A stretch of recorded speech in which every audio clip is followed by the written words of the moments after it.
Maruti Suzuki Jimny अपने आप में ही ना एक कमाल का यूनिक प्रोडक्ट है, लेकिन जब मार्केट में कुछ हटके प्रोडक्ट्स आते हैं ना तो क्वेश्चंस भी बहुत ज़्यादा होते हैं, डाउट्स भी बहुत ज़्यादा होते हैं। जैसे कि क्या मुझे एक ऑल व्हील ड्राइव व्हीकल चाहिए? क्या मेरी फैमिली इसके बाइंग डिसीजन से खुश होगी? ऑफिस या कॉलेज जाऊंगा तो क्या इसकी माइलेज मेरा बजट तो नहीं हिला देगी? और इतना ही नहीं, अगर इतना मन बना ही लिया है, कौन सा वेरिएंट, क्या प्राइस रह सकती है, कौन सा कलर ऑप्शन बढ़िया रहेगा, ये सारे डाउट्स, ये क्वेश्चंस आपके माइंड में पक्का आते होंगे। लेकिन कोई बात नहीं यार, सारे क्वेश्चन के आंसर्स आपको यहीं मिल जाएंगे, तो वीडियो को एंड तक जरूर देख लें अपनी सारी इन्फॉर्मेशन जानने के लिए। और हाँ, चैनल को सब्सक्राइब जरूर कर लें, बिकॉज हम आपके लिए मेहनत करते हैं इस तरह के डिटेल्ड ड्राइव रिव्यूज़ बनाने के लिए। और भी क्लिप्स हैं, उन्हें भी चेकआउट कर सकते हैं साथ के साथ।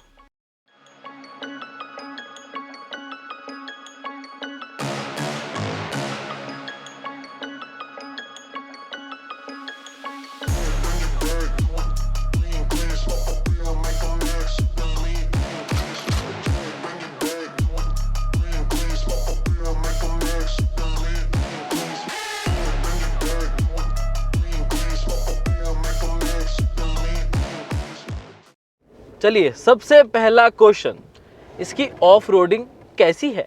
मैं आपको सिंपल वर्ड्स में अगर बताऊँ ना, इट्स फैंटास्टिक। हम इसको सुबह से चला रहे हैं, बहुत अच्छा एक्सपीरियंस हमारा इसके साथ रहा है। अलग अलग स्टेजेस पे हमने इसका टेस्ट लिया। टोटल 6 स्टेजेस थे एंड सारे स्टेजेस ये बहुत अच्छे से कामयाब कर पाई। तो ये बात तो मैं आराम से कह सकता हूँ कि अगर आप अपनी फैमिली, फ्रेंड्स या किसी के साथ भी प्लान करते हो इसको ऑफ रोडिंग ट्रिप पे लेके जाने का, चाहे वो लद्दाख हो, चाहे वो देहरादून, ऋषिकेश हो जहाँ पर हम आए हैं, और इसके अलावा अगर आप साउथ में भी कहीं जाना चाहोगे, तो ये व्हीकल हमेशा आपका सच्चा साथी बन के सपोर्ट करेगी आपको। केपेबल पूरी है, और हाँ, ऑफ रोडिंग में मज़ा बड़ा आता है वैसे जो मर्जी का। अब आपके मन में क्वेश्चन आ रहा होगा, अगला क्वेश्चन मुझे पता है, जब आप इसको ऑफिस लेके जाओगे, कॉलेज लेके जाओगे, या फिर आप कहीं घूमने जाओगे, तो एक मन में आती चीज़ कि यार माइलेज कितनी होगी, क्या ये मेरे वॉलेट को हल्का तो नहीं कर देगी? तो आपको ये बताना चाहूँगा कि कंपनी क्लेम करती है 16 to 17 डिपेंडिंग, आप मैनुअल ले रहे हो या ऑटोमेटिक। और रियल लाइफ की बात करें तो इन सिटीज़ इन देहरादून हमने मैनुअल वेरिएंट को जब चलाया तो अराउंड 12.3 किलोमीटर पर लीटर की एवरेज माइलेज आई। और बहुत ज़्यादा रैश चलाओ यानी कि ऑफ रोडिंग करो तो ऑफकोर्स वो 6-7 kmpl ही रह जाती है, बट ऑब्वियसली ऑफ रोडिंग में तो माइलेज की ऐसी तैसी होगी ही। लेकिन अगर बात करें हाईवेज़ की, फैमिली के साथ जा रहे हो, तो आई थिंक आप आराम से 15 किलोमीटर पर लीटर की माइलेज तो ईजिली अचीव कर पाओगे। किस तरह का कोई इशू उसमें नहीं आने वाला आपको, बिकॉज व्हीकल का वेट बहुत ज़्यादा नहीं है। जो प्लेटफॉर्म है that's very light weight, agile, and आपको उसका बेनिफिट ये मिल जाता है कि आपके पास एक माइलेज अच्छी होने का सबूत है कि हाँ भाई, मेरी गाड़ी का वेट बहुत ज़्यादा नहीं है। 4x4 होने के बावजूद आपकी माइलेज एक सही अमाउंट की माइलेज आती है। और इस तरह के व्हीकल के साथ 12 किलोमीटर पर लीटर माइलेज, इससे मैं काफ़ी इम्प्रेस्ड हूँ। बहुत बढ़िया नंबर लगता है 12 किलोमीटर पर लीटर इस साइज़ ऑफ व्हीकल, इस साइज़ ऑफ इंजन, और ऑफ कोर्स इसके करैक्टर यानी कि ऑल व्हील ड्राइव के साथ। अब माइलेज की बात होगी तो लगे हाथ थोड़ी परफॉर्मेंस भी डिस्कस कर लेते हैं। 1.5 लीटर का इंजन, वी ऑल नो, एक अच्छा इंजन इसका है, रिफाइंड है, वेरी गुड ऑन लेवल्स अगर हम NVH की बात करें। लेकिन अगर हम इस स्पेसिफिक गाड़ी की बात करें तो थोड़ा सा वाइब्रेशंस बढ़ गई हैं, स्पेशली आप उसे फील करोगे क्लच पे और गियर लीवर के ऊपर भी, तो थोड़ी थोड़ी वाइब्रेशंस आपको फील होने वाली है, थोड़ी रफ और रग्ड फील दिलाएगी। अभी कई लोगों को नेगेटिव भी लग सकता है, कई लोगों को पॉजिटिव भी लग सकता है। मुझे to be very honest neutral लग रहा है, बिकॉज जब आप इसे ऑफ रोडिंग करना चाहते हो तो आपको क्लच एंड उसकी वो फील प्रॉपर मिलती है, तो अच्छा लगता है, कार एंथुसियास्ट को ये चीज़ पसंद आती है। लेकिन जब आप सिटीज़ में चलाओगे, जिनको ऑफ रोडिंग से कोई लेना देना है ही नहीं, उनको थोड़ा लग सकता है कि हाँ भाई, थोड़ी रिफाइनमेंट और बेटर हो सकती थी, वाइब्रेशंस कम होती तो ज़्यादा अच्छा लगता। अब जिम्नी का स्टीयरिंग व्हील है जिससे मैं बहुत ज़्यादा खुश नहीं हूँ, इट्स ओकेश। थोड़ा सा ना रिस्पॉन्स इसका डिलेड, हालांकि वेट बहुत सही लगता है मुझे। और जब आप इसे ऑफ रोडिंग करते हो तब आपको एक कॉन्फिडेंस फील होता है, हाई स्पीड्स करते हो तब कॉन्फिडेंस फील होता है। लेकिन सिर्फ एक ही जगह दिक्कत आ सकती है, एक्स्ट्रा वेट की। जब आप सिटीज़ में हो और आपको ट्रैफिक में से निकलना है, बार बार यू टर्न लेने की ज़रूरत भी पड़ रही है, या इनफैक्ट कई बार होता है ना कि हम वीक होते हैं, हमारी कोई बुज़ुर्ग चलाना चाहता है या जिसमें ज़्यादा पावर नहीं है, तो वो थोड़ा सा स्ट्रगल कर सकता है विद द स्टीयरिंग। अगर उसे स्पेशली मल्टीपल यू टर्न्स में जाना पड़े, ट्रैफिक में फंसे, पार्किंग में लगाना निकालना पड़े, तो वहाँ पर सिचुएशन थोड़ी सी हो सकती है, लगे कि यार स्टीयरिंग थोड़ा सा लाइट वेट होता तो ज़्यादा अच्छा लगता। रिस्पॉन्सिवनेस थोड़ी सी आपको फील हो सकती है कि यार थोड़ी डिलेड है, अब ये चीज़ ऑनेस्टली मैं जिमनी से एक्सपेक्ट नहीं कर रहा था, बट इट्स ओके, इतना बड़ा कोई मेजर ड्रॉबैक नहीं है, बिकॉज हम इसे थोड़े किलोमीटर सुबह से चला रहे हैं, तो ये चीज़ मैंने रियलाइज़ की है। तो बाकी आप ज़रूर टेस्ट ड्राइव एक बार लें और अपना एक्सपीरियंस शेयर करना कि आपको ये चीज़ कोई दिक्कत कर रही है, ये फील भी हुई है या नहीं, बिकॉज बहुत सारे लोगों को ये फील नहीं हुई है। ऑनेस्टली मैंने अपने फेलो मीडिया जर्नलिस्ट से बात की तो उनको ये चीज़ ऐसा सच नहीं लगा, वो कहते ठीक है ऐसे ही तो होता है ये वो। सो या मेरा ओपिनियन है कि थोड़ा सा और रिस्पॉन्सिव ही हो सकता था, और थोड़े से इसमें प्ले है, यानी कि जब मैं सर्टेन डिग्रीज तक रखता हूँ तो उतना ज़्यादा इफेक्ट इस पर नहीं आता है। तो मेरे को थोड़ा ज़्यादा टर्न लेना पड़ता है, तब वो इफेक्ट में आता है as compared to other vehicles. उसके अलावा ड्राइव के पार्ट में एक बहुत इंपॉर्टेंट एस्पेक्ट क्लच है इसका। तो क्लच का ट्रैवल इज़ रियली शॉर्ट और ज़्यादा हैवी नहीं है, तो ये चीज़ मुझे अच्छी लगी। So it's easy to drive, easy to manoeuvre, और आपको ये पसंद आएगा फॉर श्योर। और रही बात इसके गियर बॉक्स की, तो वो थोड़ा सा वही मैंने बताया, वाइब्रेशंस वहाँ फील होती हैं, उसके अलावा दैट्स फाइन, थोड़ा सा ओल्ड स्कूल लगेगा, लेकिन यही है जो इसकी ऑफ रोडर की पहचान है, यानी कि इसको और ज़्यादा बेहतर बनाता है। एक फील दिलाता है कि आपके पास एक रफ, रगड एंड एक रेट्रो व्हीकल है, जो कि लाइफस्टाइल पॉइंट ऑफ व्यू से सोचा जाए तो बढ़िया लगता है, बिकॉज आपको याद दिलाता है कि आपके पास कोई ऐसी वैसी गाड़ी नहीं, बट यू हैव द जिमनी। अब ड्राइवर का कंफर्ट भी तो इम्पॉर्टेंट है। आपको देखो 2-3 चीज़ें बहुत आराम से क्लियर कर देता हूँ। एक तो सीट्स की क्वालिटी इज़ गुड, अपराइट है, थोड़ी सी स्टिफर साइड पे है, बट वो अगेन वो रफ एंड रग्ड फील कराता है। बट अच्छी चीज़ ये है कि कुशन ज़्यादा सॉफ्ट नहीं है, ज़्यादा सॉफ्ट होने पे भी आप थक जाते हो, तो इतने सॉफ्ट हैं, इतने स्टिफ हैं कि लॉन्ग राइड्स पे ऐसे थकने वाले तो नहीं हो। हाँ, अंदर मुझे थोड़ी सी लाइट कलर की कमी महसूस होती है, because everything is so dark inside, थोड़ा सा टाइट हो जाता है, और एक्चुअल में है भी। ऑफ रोडिंग के ध्यान में रखते हुए इस व्हीकल की विड्थ को बहुत ज़्यादा नहीं रखा गया है, ठीक रखा गया है, उस वजह से अंदर ज़रूर थोड़ी सी प्रॉब्लम आती है, बिकॉज शोल्डर रूम थोड़ा सा कम हो जाता है, ठीक है, स्पेस यहाँ कम हो जाती है, तो बार बार आपकी एल्बो डोर पे लग सकती है, स्पेशली जो लोग थोड़े हैवी हैं। मैं तो अभी थोड़ा सा पेटी है मेरा, थोड़ा मीडियम बिल्ट है, बट जो इनका हैवी बिल्ट होगा वो थोड़ा सा टाइट फील करेंगे, सीट से तो नहीं, बट हाँ ऑफकोर्स आपकी आर्म थोड़ी सी बार बार डोर पर लग सकती है। और रही बात एक और चीज़, जैसे स्टोरेज स्पेस से डोर साइड पे है नहीं, जगह ही नहीं थी, कहाँ से करते, विड्थ कम है ना थोड़ी सी, इस वजह से थोड़ा सा आप कंफर्ट वाइज फील कर सकते हो कि हाँ विड्थ थोड़ी और होनी चाहिए थी। बट उसके अलावा कंफर्ट में अच्छी चीज़ जो मुझे लगी है वो सीट्स की क्वालिटी है। विजिबिलिटी वाइज यानी कि ड्राइविंग में जो कंफर्ट मिलता है वो मुझे पूरा मिल जाता है, no issues there at all. Even bonnet properly visible रहता है। सिर्फ एक तो हाइट एडजस्टेबल ड्राइवर सीट नहीं है, वो पता है क्यों नहीं है, बिकॉज लीवर तक हाथ जाते ही नहीं, वो पहले इसके डोर के ऊपर लग जाता है। सिर्फ रिक्लाइन कर सकते हो, हाइट एडजस्टेबल की ऑप्शन जो है वो आपको इस व्हीकल में नहीं मिलती है, इस चीज़ का ध्यान ज़रूर रख लेना। अब कंफर्ट में ही आता है आर्मरेस्ट। अब लेफ्ट आर्मरेस्ट नहीं है, ये मुझे अब बात वही आती है ना, स्पेस ही नहीं है, क्या क्या देंगे आपको बताओ। ग्लव बॉक्स में स्पेस दे दी हो वो बन सकती थी, लेकिन यहाँ बीच में स्पेस कम थी, तो यहाँ पर भी आर्मरेस्ट नहीं दे पाए, बिकॉज कंट्रोल्स भी देने थे। और रही बात आगे भी, तो स्टोरेज स्पेसेस ऐसा आपको बहुत ज़्यादा देखने को नहीं मिलेंगी, तो इस चीज़ का ध्यान ज़रूर रख लें।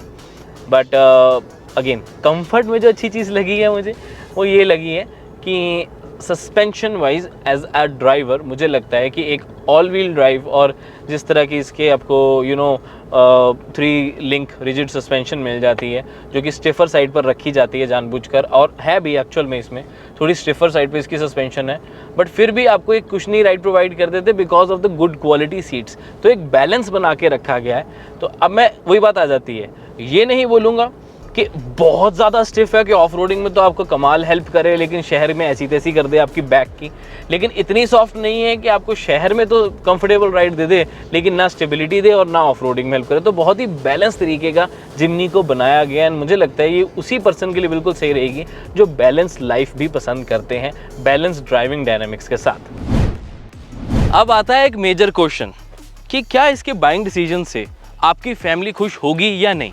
मैं बात कर रहा हूँ कंफर्ट की, बिकॉज फैमिली के साथ आप इस व्हीकल में ऑफ कोर्स काफ़ी ज़्यादा ट्रैवल करने का प्लान कर रहे होगे, चाहे वो ट्रिप्स होंगे, चाहे वो ओकेजनल मूवी या शॉपिंग के लिए छोटे छोटे राउंड्स होंगे, लेकिन ज़रूरी होता है कि इसमें आपको कंफर्ट कैसा मिल जाता है।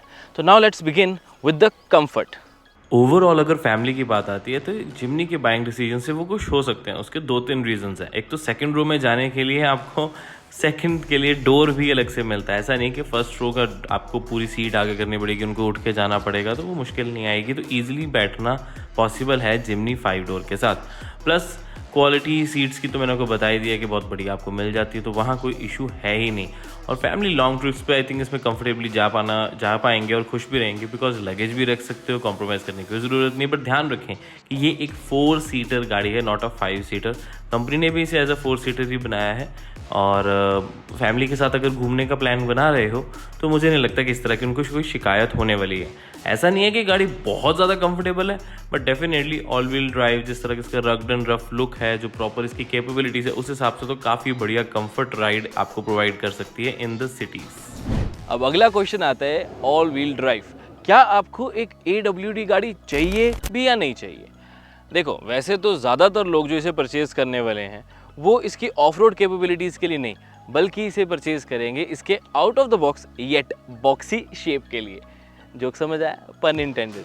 एनीवेज, द पॉइंट इज़ कि इस व्हीकल के जो लुक्स हैं, रोड प्रेजेंस है, वो काफ़ी ज़्यादा unique out of the box तो डेफिनेटली है। आपको दिखने में अच्छी लगती है और लोग मुड़ मुड़ के देखते हैं इस व्हीकल को, ये इस बात में तो कोई डिनाइबिलिटी है ही नहीं, सब देखेंगे इसको। उस वजह से ज़्यादातर लोग इसे परचेज़ करना पसंद करेंगे। हालांकि ऑफ रोड कैपेबिलिटीज़ की list is very very long, बहुत केपेबल व्हीकल ही आ जाता है। अब रही बात कि आपको चाहिए या नहीं, तो अगर थोड़ा सा भी शौक रखते हो एक ऑफ रोड व्हीकल के साथ, यानी कि सैटरडे संडे भी अगर आपको कुछ एडवेंचरस चाहिए, तो ये गाड़ी आपका सच्चा साथ देने वाली है। और इसकी जो चीज़ें हैं ना, कैपेबिलिटीज़, वो आम गाड़ियों की बस की बात नहीं है। ये गाड़ी है स्पेशल, तो इसके साथ साथ आप भी बन जाते हो स्पेशल। तो इसीलिए definitely all wheel drive consider कर सकते हो अगर आपका थोड़ा सा भी मन ऑफ रोडिंग में बनता है तो। अब यहाँ तक वीडियो देख ही ली है तो मन तो बन गया होगा जिमनी परचेज करने का, लेकिन अब एक मेजर क्वेश्चन ये भी आता है कि कौन सा वेरिएंट परचेज किया जाए, कौन सा कलर ऑप्शन, या कौन सा इसका जो वेरिएंट है ट्रांसमिशन वाइज डिमांड में है। सब कुछ बताता हूँ, ध्यान से सुनते रहो। एक तो अच्छी चीज़ ये कि कन्फ्यूजन है ही नहीं, जेटा और अल्फा वेरिएंट आपके पास है। ऐसा नहीं है कि बहुत ज़्यादा वेरिएंट्स है तो टेंशन लेने की कोई ज़रूरत नहीं है। एडिशनली एक और बेनिफिट आपको ये मिल जाता है कि जेटा में भी आपको सारे सेफ्टी फीचर्स और ऑफ रोडिंग कैपेबिलिटी सब मिलती है। अल्फा में फैंसी फीचर्स हैं, हेडलैम्प्स LED हो जाते हैं, वॉशर आपको मिल जाएगा, क्रूज कंट्रोल मिलेगा, पुश स्टार्ट बटन मिलेगा, अलॉय व्हील्स के साथ साथ आपको जो स्क्रीन है वो 7 इंचेस जेटा में और 9 इंचेस अल्फा में मिल जाती है। लेकिन सेफ्टी वाइज दोनों वेरिएंट्स में standard 6 airbags, ABS EBD, electronic stability control, hill hold, hill descent, ये सारे फीचर्स आपको मिल जाते हैं, रिवर्स पार्किंग सेंसर्स भी। अब कहने की बात ये है कि मेरे हिसाब से अल्फा वेरिएंट लो ज़्यादा अच्छी बात है। और अगर आप जो थोड़े पैसे बचा के जेटा लेना चाहते हो तो मुझे लगता नहीं कि वो पैसे वेल वर्थ सेव होंगे, बिकॉज अल्फा में आपको ज़्यादा फैंसी और ट्रू द नेचर वाली जो प्रॉपर मिल जाती है, जो लुक है, जिसको जिमनी के लिए, जो जिमनी की खास बात है, LED लाइट्स मुझे पर्सनली काफ़ी अच्छी लगी इसकी, उसके लिए वो आपको ज़रूर इसमें होनी चाहिए। फॉग लैम्प्स आपको मिलेंगे, वॉशर मिलेगा, क्रूज कंट्रोल मिलेगा, अलॉय व्हील्स आपको मिलेंगे, तो डेफिनेटली अल्फा वेरिएंट लेना एक बेटर ऑप्शन रहती है। रही बात एक या तो बेस मॉडल होता ना तो मज़ा आ जाता, सिग्मा वेरिएंट होता बिल्कुल खाली कोई फीचर नहीं, तो उसकी प्राइस काफ़ी ज़्यादा कम होनी थी, तो वो डेफिनेटली काफ़ी एक अच्छी प्रोपोजिशन यहाँ पर हो जाती। और सिग्मा वेरिएंट को मॉडिफाई भी लोग बहुत कराने वाले थे, चाहे लॉयज़ होते, पूरी किट्स मिल जाती है आपको जिमनी की, तो लोग बहुत मॉडिफाई करवाते हैं उसको। अब इंटरेस्टिंग फैक्टर ये आ जाता है कि वेटिंग पीरियड कितना है। तो अगर तो अभी तक शोरूम से पता लगा है कि काइनेटिक येलो और ब्लूइश ब्लैक कलर सबसे ज़्यादा लोगों को पसंद आ रहा है, और उसके बाद red. Waiting period wise manual transmission की up to 6 months, up to है यानी कि मैक्सिमम, किसी को 3 महीने 4 महीने डिपेंडिंग वेरिएंट कौन सा ले रहे हो for the top end variant. अगर आप ऑटोमेटिक लेना चाहते हो तो 8 महीने तक उसकी वेटिंग जा सकती है, तो इस चीज़ का ध्यान जरूर रख लें। बुकिंग अगर पहले से कराई है तो बहुत ही अच्छी बात है, नहीं करवाई तो जल्दी से करा लो अगर जिमनी लेने का मन आपका बन रहा है। अब सबसे बड़ा क्वेश्चन, द प्राइस, पैसे कितने देने पड़ेंगे। प्राइस अभी तो नहीं आई, जून के फर्स्ट वीक में इसकी प्राइसिंग आ जाएगी, लेकिन हम अपनी एक्सपेक्टेशंस तो आपके साथ शेयर कर सकते हैं ना। Jetta manual variant 9.99 lakh, Jetta automatic variant considering the features of this vehicle आराम से 11.29 लाख तक जा सकता है। और रही बात इसके ऊपर वाले वेरिएंट्स की, यानी कि अल्फा वेरिएंट, तो मैनुअल हो सकता है 11.49 लाख का और ऑटोमेटिक हो सकता है 12.79 लाख का। अब ये एक एस्टिमेशन है, मैनुअल इसके आसपास ही रहेगी, ऑटोमेटिक थोड़ी ऊपर नीचे हो सकती है, थोड़ा कंसिडर करके देखो। ब्रेजा जो कि सेम इंजन कैपेसिटी, सेम ही डायमेंशन, यानी कि सेम टैक्स ब्रैकेट में आती है, वो ही उसका जो सिग्मा वेरिएंट है वो 8.29 लाख के एक शोरूम प्राइस पर शुरू होता है। तो इसका जेटा 9.99 तो समझ आता ही है ना, और 9.49 हो जाएगा तो मज़ा ही आ जाएगा, बट चांसेस थोड़े से उसके कम है। What do you think about the pricing, नीचे कमेंट करके ज़रूर बताएं।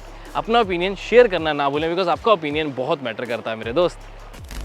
अब अच्छे से इस व्हीकल को एक्सपीरियंस करने के बाद, ड्राइव करने के बाद, मैं ये तो कह सकता हूँ कि ऑफ रोडिंग कैपेबिलिटी से भरपूर है। हमने इसके अलग अलग स्टेजेस ट्राई किए, तो हर तरीके से हर जगह इसके 10 on 10 मार्क्स पूरे बने हैं। और इतना ही नहीं, अगर हम इसकी माइलेज, इसके कंफर्ट की बात करें तो एक बहुत ही बढ़िया बैलेंस मिल जाता है। एडवेंचरस ट्रिप चाहिए या फैमिली के साथ थोड़ा सा वैष्णो देवी तक जाना है, यानी कि आपको आराम से एंजॉय करते लॉन्ग राइड्स पे जाना है, तो आपको किसी भी तरह का कोई इशू नहीं आने वाला।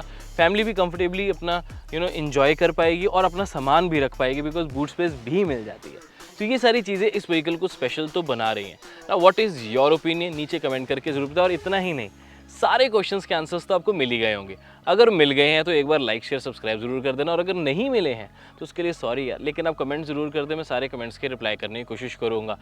और हाँ, इस एफर्ट के लिए ज़रूर लाइक शेयर सब्सक्राइब कर सकते हैं, बिकॉज जिमनी के ऊपर और हमारी टीम ने आपके लिए बहुत सारी वीडियोस बनाते रहते हैं, बनाई भी हैं, उन्हें भी चेकआउट कर सकते हैं। जिमनी का ओपिनियन ज़रूर शेयर करें और आपको बताएं कि आपको कौन सा वेरिएंट इसका बेस्ट लगा है। व्हाट यू फील, कमेंट करके अपने ओपिनियन शेयर करना ना भूलें, बिकॉज आपका ओपिनियन जेन्युइनली मेरे लिए भी, ब्रांड के लिए भी बहुत मैटर करता है।